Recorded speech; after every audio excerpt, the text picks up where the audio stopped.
Hello, नमस्कार. कशा आहात तुम्ही सर्व? आय होप की तुम्ही सर्व खूप मस्त मजेत आणि आनंदात असाल. तर बघा, बऱ्याचशा गोष्टी आपल्या घरामध्ये अवेलेबल असतात आणि त्यांचे फायदे कुठे-कुठे होतात हे आपल्याला माहीत नसतं. तर तशीच ही एक गोष्ट आहे ते म्हणजे कोलगेट, की कोलगेट हे बऱ्याच घरांमध्ये कोलगेट यूज करतात. बाकीच्या पण पेस्ट असतात, परंतु कोलगेट बहुतेक जण यूज करतं आणि या कोलगेटचे फायदे आपल्याला सुद्धा माहीत असतील. परंतु बरेचसे फायदे जे आहेत ते आपण विसरून गेलेलो असेल किंवा काहीतरी असे असतील की ते तुम्ही नव्यानेच ऐकत असाल. कारण प्रत्येक मिनिटा-मिनिटाला या कोलगेटचा आपण किचनमध्ये म्हणा, आपल्या रेग्युलर यूजमध्ये म्हणा किंवा आपल्या स्किन केअरसाठी म्हणा यूज करू शकतो. तर हेच मी आजच्या व्हिडिओमध्ये तुम्हाला सांगणार आहे की या कोलगेटचे कुठले-कुठले फायदे आहेत. तर तुम्हाला फक्त एकच करायचं आहे, व्हिडिओ शेवटपर्यंत बघायचा आहे, लाईक, शेअर आणि सबस्क्राईब करायचं आहे. आणि तुम्हाला जर हा व्हिडिओ आवडला तरच तुमच्या मैत्रिणींना शेअर करायचा आहे, कारण त्यांना सुद्धा या कोलगेटचे फायदे समजायला हवेत आणि त्यांना सुद्धा त्याचा यूज व्हायला हवा म्हणून सांगते. तर चला जास्त वेळ न घेता लगेचच व्हिडिओला सुरुवात करूया. टिप नंबर 1 आहे, जेव्हा पण फरशीवर अशा प्रकारचे डाग पडतात आणि ते खूप डार्क असतात, ते कुठल्याच पद्धतीने निघत नाही, कारण आपण रेग्युलर पुसून पण लायझॉल आणि डेटॉलचा यूज करून पण अशा पद्धतीचे डाग निघत नाही. तर अशा वेळी थोडंसं कोलगेट घ्यायचं आणि स्क्रबरच्या साहाय्याने ते घासून घ्यायचं. अशा पद्धतीने जर तुम्ही स्क्रबरच्या साहाय्याने घासण्याचा प्रयत्न केला तर ते डाग 2 मिनिटांमध्ये कमी होण्यास मदत होते. तुम्हाला इफेक्ट इथे बघायला भेटतच असेल. थोड्या-थोड्या प्रमाणामध्ये हे डाग लगेचच कमी होऊन जात आहेत. तर अशा पद्धतीने फरशीवर कुठेही तुमचे असे खराब डाग पडलेले असतील तर तुम्ही अगदी सहजरित्या कोलगेटच्या साहाय्याने ते साफ करू शकतात.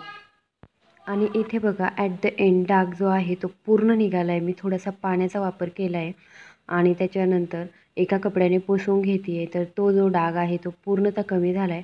अशाच पद्धतीचे घरामध्ये कुठलेही डाग पडलेले असतील तर तुम्ही निश्चितपणे याचा यूज करू शकता. टिप नंबर 2 आहे, जेव्हा पण तुमच्या अशा पद्धतीचे शूज असतील किंवा मग सँडल वगैरे असतील, जेव्हा व्हाईट कलरचे असतील स्पेशली, तेव्हा त्याच्यावरती एखादा चिखलाचा डाग तर पडूनच जातो आणि तो डाग कसाही केल्या निघतच नाही. आणि कधी-कधी काही चप्पल्स अशा असतात किंवा काही सँडल शूज असे असतात की ते धुतले तर सुकत नाहीत किंवा मग लवकर खराब होण्याची भीती असते. तर अशा वेळी तुम्ही फक्त काय करायचे, ज्या ठिकाणी तुमचा डाग पडलेला असेल त्या ठिकाणी कोलगेट लावायचं, ते 5 मिनिट ठेवायचं आणि 5 मिनिट ठेवल्यानंतर त्या कोलगेटला एखाद्या कपड्याने ओला कपडा करायचा आणि थोडंसं पुसून घ्यायचं, की तिथला डाग लगेचच कमी होतो. आता माझ्या मुलीचा शूज आहे तर तो सगळीकडूनच खराब झालेला आहे, म्हणून मी त्याला अशा पद्धतीने यूज केलं आहे. परंतु तुमच्या चप्पलवरती किंवा सँडलवरती एखादा जरी डाग असेल तर त्याच्यासाठी तुम्ही कोलगेटचा निश्चितपणे यूज करू शकता. तुम्हाला इफेक्ट लगेच बघायला भेटेल. टिप नंबर 3 आहे, अशा प्रकारचे जे बोर्ड असतात ते कधी-कधी खूप खराब होऊन जातात आणि ते जेव्हा खराब होतात तेव्हा आपल्याला प्रश्न पडतो की आता हे साफ कशाने करायचे. लवकर आपल्याला एखादी गोष्ट सापडत नाही, जसं की बघा, कोलीन वगैरे असेल तर त्याने ते पटकन साफ होऊन जातात, परंतु प्रत्येकाच्या घरामध्ये हे अवेलेबल असेलच असं नाही. तर सगळ्यात सोपा उपाय आहे कोलगेट. तर कोलगेट प्रत्येकाच्या घरामध्ये अवेलेबल असतं. तर अशा पद्धतीने आपण थोडंसं कोलगेट घ्यायचं बोटावरती आणि सगळ्या साईडला ते मस्त असं लावून द्यायचं. जेव्हा आपण खूप जास्त प्रमाणामध्ये डाग पडलेले असतील तर कोलगेट जास्त वेळ ठेवा आणि जर थोड्या प्रमाणामध्ये डाग असतील तर लगेचच अशा पद्धतीने कपडा घ्यायचा आणि त्याने ते पुसून काढायचं. इफेक्ट तुम्हाला लगेच बघायला भेटेल. जे पण डाग असतील ते लगेचच निघून जातात. कारण बघा, अशा बोर्डवरती आपण ना पाणी मारू शकतो आहे किंवा तिथे पाणी टाकू शकत नाही आहे. तर अशा पद्धतीने जेव्हा आपण साफ करू तेव्हा ते एकदम क्लीन पण होऊन जातात आणि आपल्याला जास्त मेहनतसुद्धा घ्यावी नाही लागत. टिप नंबर 4 आहे, अशा पद्धतीच्या बॉटल्स प्रत्येकाच्या घरामध्ये अवेलेबल असतात. त्याचप्रमाणे थर्माससुद्धा प्रत्येकाच्या घरामध्ये अवेलेबल असतात. तर थर्मास किंवा अशा प्रकारच्या ज्या बॉटल असतात त्याच्यासाठी तुम्ही याचा उपयोग करू शकता. तर अशा पद्धतीने कोलगेट घ्यायचं आणि ते गरम पाण्यामध्ये टाकायचं. आता हे गरम पाणी आणि कोलगेट एकदम व्यवस्थित असं मिक्स करून घ्यायचं आणि ते पाणी जे असेल ते 5 ते 10 मिनिट अशा बॉटलमध्ये भरून ठेवायचं. आणि बॉटल जी आहे ती व्यवस्थित हलवून घ्यायची, त्याच्यामुळे सगळ्या बॉटलमध्ये ते पाणी व्यवस्थित असं लागलं जाईल आणि त्या बॉटलचा वास जो आहे तो अशा पद्धतीने जेव्हा तुम्ही कोलगेटचा यूज कराल तेव्हा तो वास निघूनच जातो. तर तुम्ही एकदा ही ट्रिक्ससुद्धा नक्की वापरून बघा. थर्मास असेल किंवा मग अशा पद्धतीच्या बॉटल्स असतील, यांच्यासाठी ही ट्रिक खूप उपयोगाची ठरेल. अशा प्रकारे एकदा बॉटलमधून पाणी विसळून घ्यायचं, बॉटल 5 मिनिटांसाठी ठेवून द्यायची. 5 ते 10 मिनिटांसाठी आणि त्याच्यानंतर हे जे पाणी आहे ते ओतून द्यायचं आणि पुन्हा बॉटल स्वच्छ पाण्याने अशी धुवून काढायची. बघा तुम्हाला लगेच इफेक्ट जाणवेल की बॉटलचा अजिबात वास येत नाही. बॉटलचं झाकणसुद्धा लगेच लावायचं नाही, ती सुकून द्यायची आहे थोडीशी आणि त्याच्यानंतर त्याला झाकण लावायचं. त्याच्यामुळे सुद्धा वास येणार नाही आणि जो कोलगेटचा सुद्धा वास लागलेला असेल तो सुद्धा पटकन निघून जाईल. तर त्याच्यानंतर बघा आपलं जे झाकण असतं बॉटलचं झाकण, तर त्यालासुद्धा बऱ्याच प्रमाणामध्ये खराब झालेलं असतं कधी कधी. तर अशा वेळीसुद्धा तिथे तुम्ही कोलगेटचा यूज करून ते व्यवस्थित असं बोटाने स्वच्छ करून घ्यायचं. त्यानेसुद्धा लगेचच बॉटलच्या झाकणावरती जे डाग पडलेले असतात ते लगेचच निघून जातात आणि ते एकदम क्लीन होतं. ही ट्रिक तुम्ही नक्की ट्राय करून बघा. टिप नंबर 5 आहे, अशा प्रकारचे सनग्लासेस प्रत्येकाच्या घरामध्ये अवेलेबल असतात. यासाठी एक लिक्विड भेटतं, परंतु ते कधीतरी हरवून जातं किंवा मग भेटतच नाही किंवा मग काहीतरी होतंच. तर मग अशा पद्धतीने जर आपले सनग्लासेस खराब झालेले असतील तर आपण लगेचच घरातील कोलगेटचा यूज करायचा. कोलगेट घ्यायचं आणि ते सनग्लासेसवरती लावायचं आणि हे जे आहे त्याला व्यवस्थित लावल्यानंतर ते साफ करण्यासाठी आपण एक सुती कपडा घ्यायचा. कारण सुती कपड्याने ते व्यवस्थित असं निघतं आणि त्याचप्रमाणे सनग्लासेसला कुठले रॅशेससुद्धा पडत नाही. तर बघा मी अशा पद्धतीने लावून घेतलं आहे आणि एक छान असा कपडा घेऊन त्याने मी हे पुसून टाकते आहे. तर तुम्हाला जास्त मेहनत घेण्याची गरज अजिबात नाही आहे. तर हे लिक्विडसारखंच काम करतं आणि आपले जे सनग्लासेस असतात ते एकदम स्वच्छ, क्लीन आणि नीट असे निघतात. तर तुम्ही बघू शकता किती स्वच्छ असे सनग्लासेस निघालेले आहेत.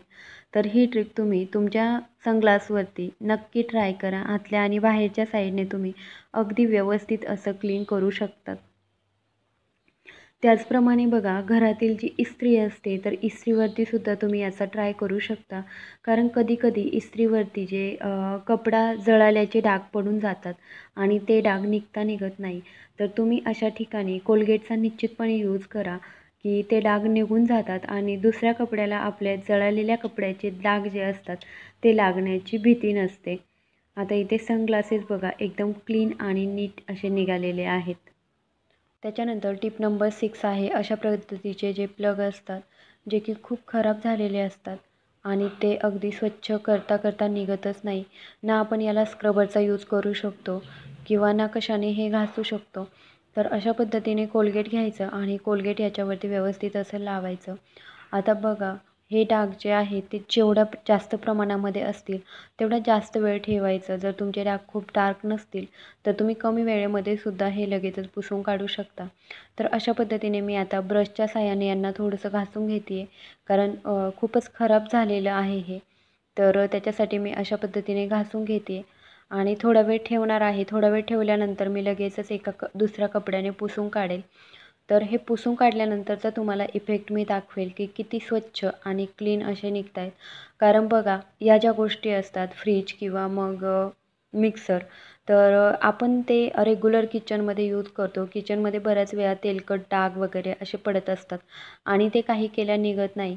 तर अशा पद्धतीने कोलगेटमध्ये खूप पॉवर असते की अशा पद्धतीचे डाग ते अगदी पटकन असे काढण्यास मदत करतो. तर बघा इथे मी थोडासा कपडा घेतला आहे आणि त्याच्या सहाय्याने आता हे पुसून काढते. तर तुम्हाला लगेचच इफेक्ट जाणवेल की ते एकदम स्वच्छ निघालेले आहेत. तर अशा पद्धतीने ही ट्रिक तुम्ही सुद्धा तुमच्या किचनमध्ये एकदा नक्की ट्राय करा. त्याचप्रमाणे तुमचा मिक्सरसुद्धा तुम्ही अशा पद्धतीने साफ करू शकता. टिप नंबर 7 आहे, बघा प्रत्येकाच्या बाथरूममध्ये म्हणा किंवा किचनमध्ये अशा प्रकारचे नळ असतात. बाथरूममध्ये तर ते खूप खराब होतात. कारण बघा पाण्यामध्ये क्षारांचं प्रमाण जास्त असतं. पाण्याचे डाग, क्षारांचे डाग असे पडत असतात आणि ते नळ काही केल्यास स्वच्छ होत नाही. तर याच्यासाठी काय करायचं, अगदी थोडंसं कोलगेट घ्यायचं आणि स्क्रबरच्या साहाय्याने हे कोलगेट पूर्ण नळावरती अगदी व्यवस्थित असं लावून द्यायचं. तर आपल्याला जास्त घासण्याची गरज नाही आहे. परंतु आपले नळ जर खूप खराब असतील तर घासावं लागणार आहे. परंतु जेव्हा तुम्ही याचा इफेक्ट बघाल तर इतके स्वच्छ निघालेला असेल की तुम्ही बघतच राहाल. असं वाटेल की आपण बाजारातूनच नवीन खरेदी करून आलेलो आहोत. इतके जे नळ असतात ते चकाकतात. तर तुम्हाला मी याचा इफेक्ट नक्की दाखवेल. आणि बघा अशा पद्धतीने जास्त डाग पडलेले असतील तरी पण अशा पद्धतीने स्क्रबरच्या साहाय्याने हे आपल्याला घासून घ्यायचं आहे. जर खूप जास्त डाग असतील तर तुम्ही हे 5-1 मिनिट तसंच ठेवा. आणि हे घासून झाल्यानंतर बघा 5 मिनिट ठेवायचं आणि याच्यानंतर आपल्याला याच्यावरती पाणी टाकायचं आहे. पाणी टाकल्यानंतरचा इफेक्ट बघा, की नळ एकदम लख्ख असे चककतात. खूप जास्त क्लीन होतात. तर अशा पद्धतीने आपण थोड्याशा कोलगेटचा वापर करून आपले जे नळ असतात ते एकदम स्वच्छ आणि लखलखीत असे काढू शकतो. त्याचप्रमाणे तुमचे जे चांदीचे भांडे असतील किंवा मग चांदीचे जे दागिने असतील ते सुद्धा तुम्ही या कोलगेटच्या यूजने स्वच्छ आणि लखलखीत काढू शकतात. टिप नंबर 8 आहे, अशा प्रकारचे आरसे प्रत्येकाच्या घरामध्ये असतात. एकतर जे नळाच्या वरती म्हणजे बेसिनच्या वरती जे आपले आरसे लावलेले असतात ते तर पाण्याच्या डागांनी खूप खराब होतात आणि ते काही केल्या निघत नाहीत. तर अशा पद्धतीने थोडंसं कोलगेट घेतलं की ते सगळ्या आरशावरती व्यवस्थित असं लावायचं. जास्त कोलगेट घेण्याची सुद्धा गरज नाही आहे. आपण थोडं थोडं जरी हे लावून दिलं तरी पण अगदी स्वच्छ निघतं. त्याचप्रमाणे आपले बेडरूममधले जे आरसे असतील त्यांनासुद्धा म्हणजे सगळ्या प्रकारचे जे आरसे असतात ते तुम्ही अशा पद्धतीने कपड्याच्या साहाय्याने ते पुसून काढायचं बघा. एकदम चकचकीत अशा आरसेसुद्धा निघायला मदत होते.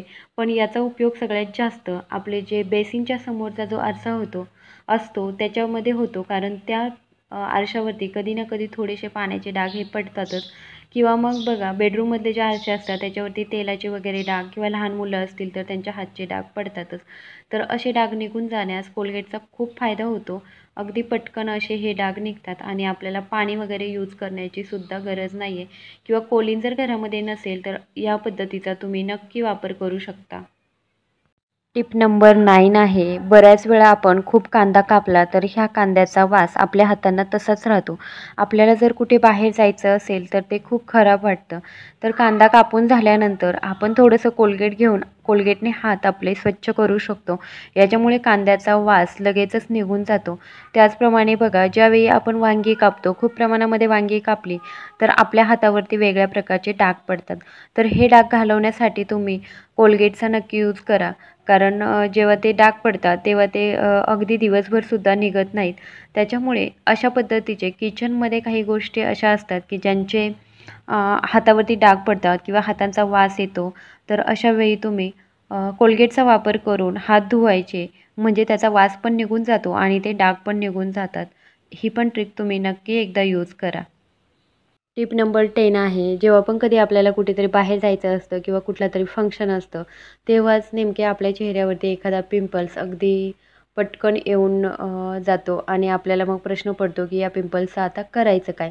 तर मग अशा पद्धतीने जेव्हा तुम्हाला पिंपल्स येतो, तेव्हा तुम्ही त्याच्यावरती अशा पद्धतीने थोडंसं कोलगेट लावून द्यायचं. हा कोलगेटमुळे त्याचा कुठलाही डाग पडत नाही आणि तो जो पिंपल्स आहे तो लगेचच बसून जायला मदत होते. त्याच्यामुळे तुम्ही तुमच्या चेहऱ्यावरती जर कधी असा पिंपल्स आला तर ही ट्रिक नक्की यूज करा. बघा कोलगेटच्या सहाय्याने तुम्ही जर पिंपल्स घालवण्याचा प्रयत्न केला तर जास्त साईड इफेक्ट होणारच नाही आणि तो पिंपल्स आहे तो पण लगेच जाण्यास मदत होते.